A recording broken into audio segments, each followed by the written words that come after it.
natin si hydrostatic force F at saka yung location nung hydrostatic force F, no? Yan daw yung hahanapin natin. Doon sa one phase lang, ibig sabihin, kung nandito po siya, dito lang po natin siya hahanapin. Okay? So, drawing ko lang dito para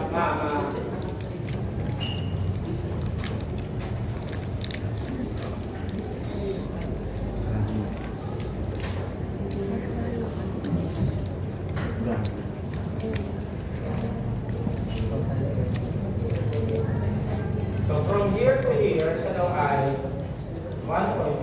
Simula dito, siya daw ay 2. At dito po ay 5. Tama po ba? At ito daw po ay merong 1.5. At ito ay merong 3 point.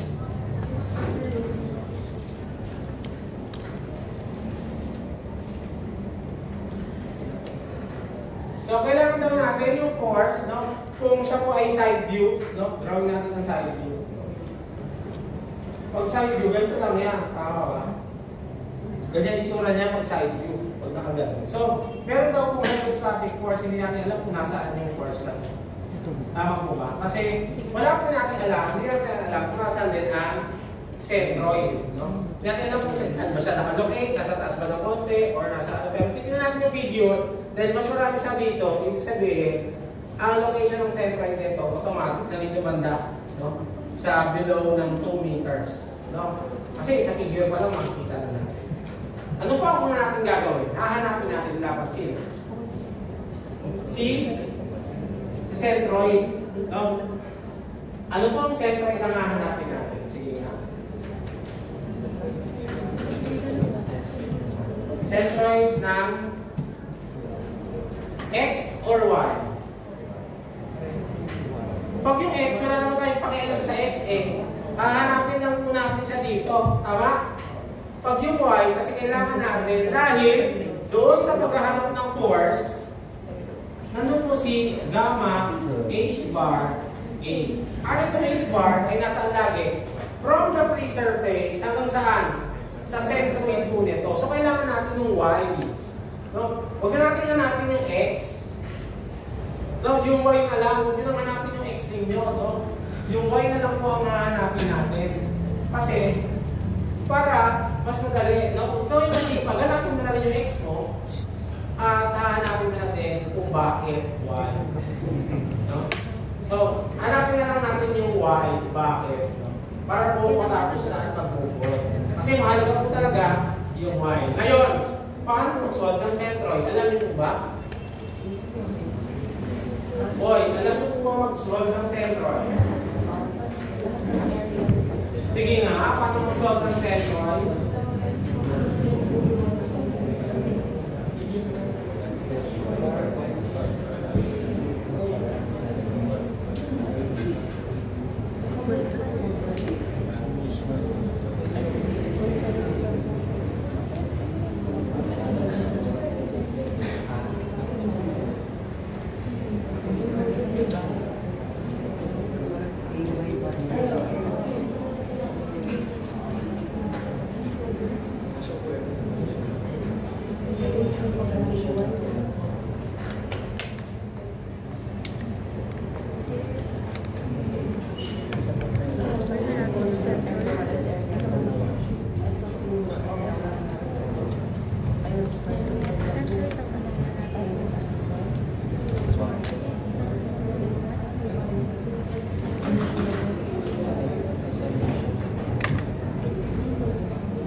Paano mo mag-solve ng centroid? Kaya mo mag-solve?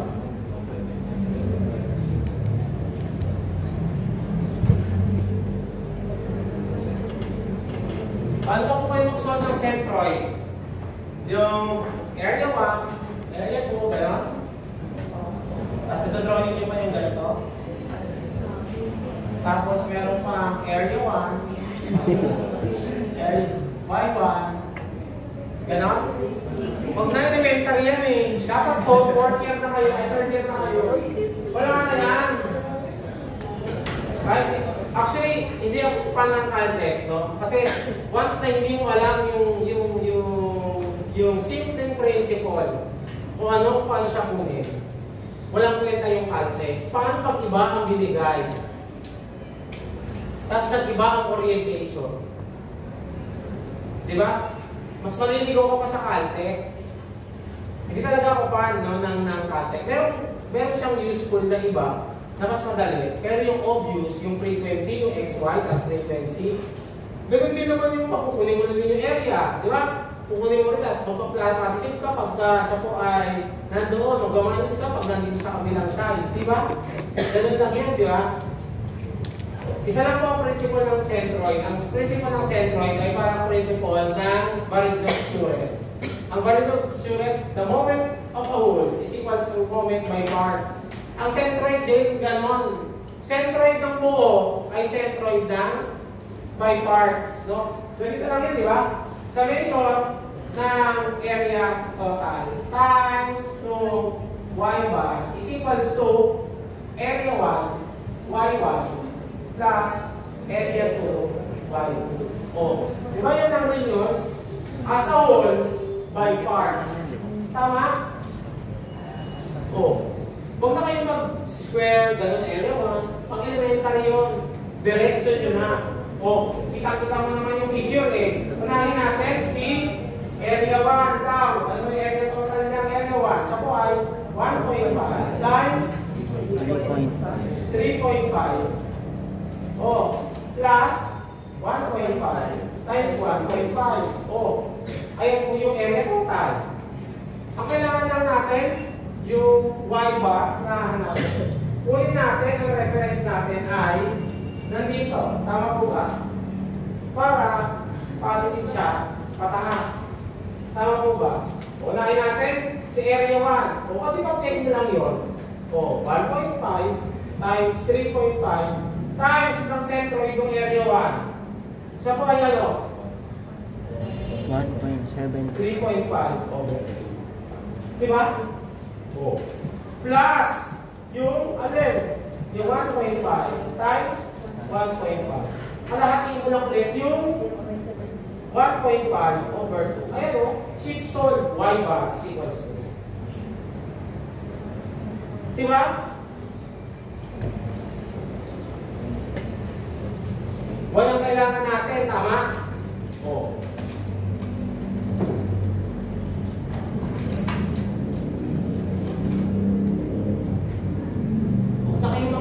Ang kailangan nyo lang sa Caltech techniques ay parang magpabilis mag-solve. Eh wala namang kailangan na nag-aaral sa atin kung paano mabilis mag-solve.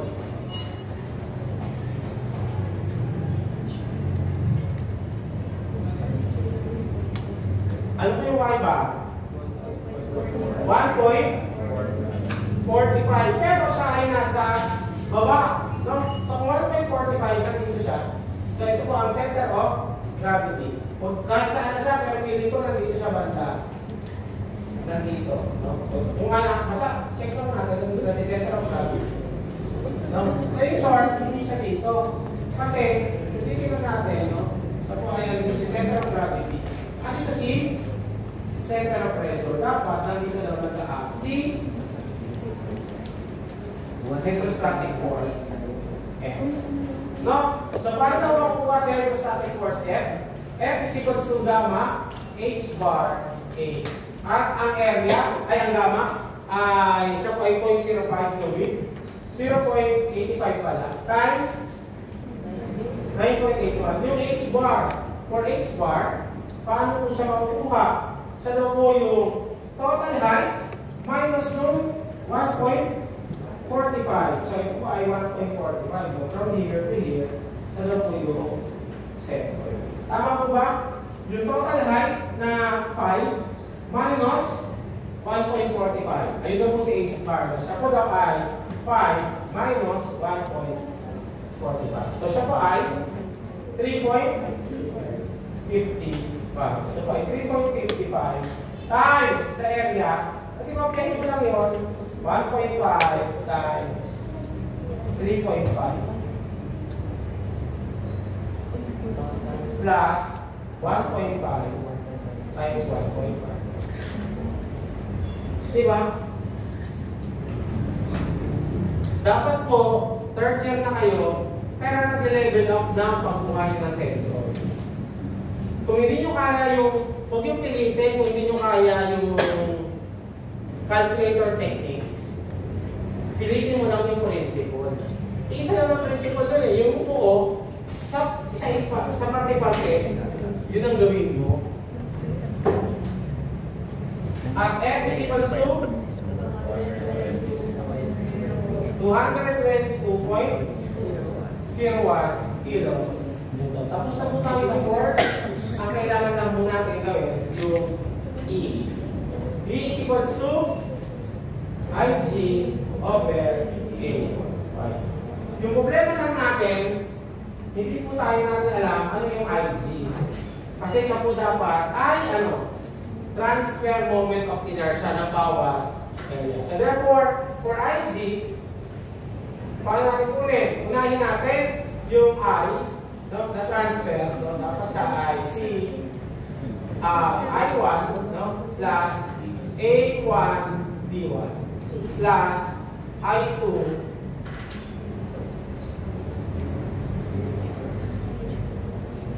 A2 D2. Squared pala to. May squared yun, di ba? So, kailangan po daw natin yan. Paano natin kukunin? Umpisa natin ng area 1. No? So, siya po ay BH cube. No? So, ito daw po ay BH cube over. Well, so, ano po yung base? Tignan mo na lang ulit yun. So, ay 1.5 times 3.5 cube all over. Ayaw po si I1. Ayaw naman po si area 1. Pakapahin mo lang po ito. Plus 1.5 times 3.5. Times. Ano po ang distance niyan? Distance daw ng area 1 doon sa centroidal axis niya. So, ito po ang centroid natin. Si 1.45 galing dito. Tama? Ito ay 3.25 at 3.5. Tama? Divide ng 2, siya po ay ilan yun? Kalahati nito 1.75. So sabi daw po, ito ay mga 1.75. Nandito siya. So ito ay 1.75. Therefore, ang gagawin lang natin 1.75 minus 1.45. No? So siya po ay, kung gusto nyo ng dire-diretso na, wag yun ang so 2, 3, no? Siya po ay 3.5 over 2 minus 1.45. Ganyan lang pala, mas madali pala yun. Kasi masanay akong ganyan pala. Eh, tignan lang yung video kung talagay ito. Plus, yung kabila, no? Siya po ay 1.5 times 1.5 cube all over 12 plus 1.5 yung distance. Mas malaki po, pag divide natin yung 1.5 over 2, mas malaki si 1.45. So, unahin natin si 1.45 minus 1.5 all over. Siya po ay tama po ba? Therefore, IG is equals to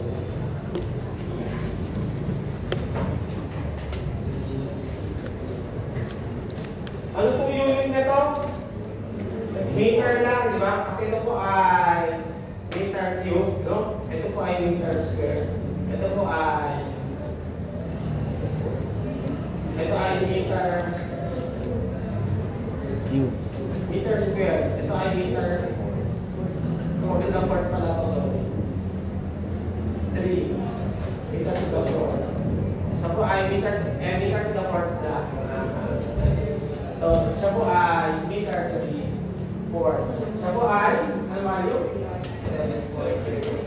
7.36 meter to the 4. Meron na po tayong IG. So pwede na po natin kunin yung E is equals to IG over A y bar. Again, si y bar dito ay kaparehas lang no? H bar, which is 7.36 meter to the fourth, no? All over the area, which is, okay mo lang yun, 1.5, 3.5, plus, no? 1.5 times 1.5 times, no? The y bar or the h bar will be 3. Ang galit mo ng y bar dito, nakaka-ano. Kasi baka mo, masaya nyo 7.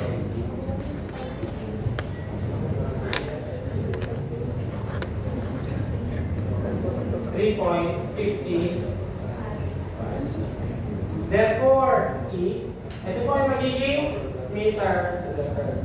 So, cancel to. So, E is equals to 0.276. Therefore, F is located no 1.5 H bar 3.5 55 plus 0.276 from the liquid surface. Ano po ito? Ito po ay 3.826 tama? Meters. So, yan po ang location. Okay? Clear po ba ito? Maliwanag? So, madali lang po siya pagka nakaganyan at composite. Yung composite, ang paghihirap dyan, yung location, yung IG. No? Sa una, pagka normal lang, isa lang po yung figure. Medyo madali. Paano po pagka yung mga sumusunod na problem? Paano naman po pag naka-inline?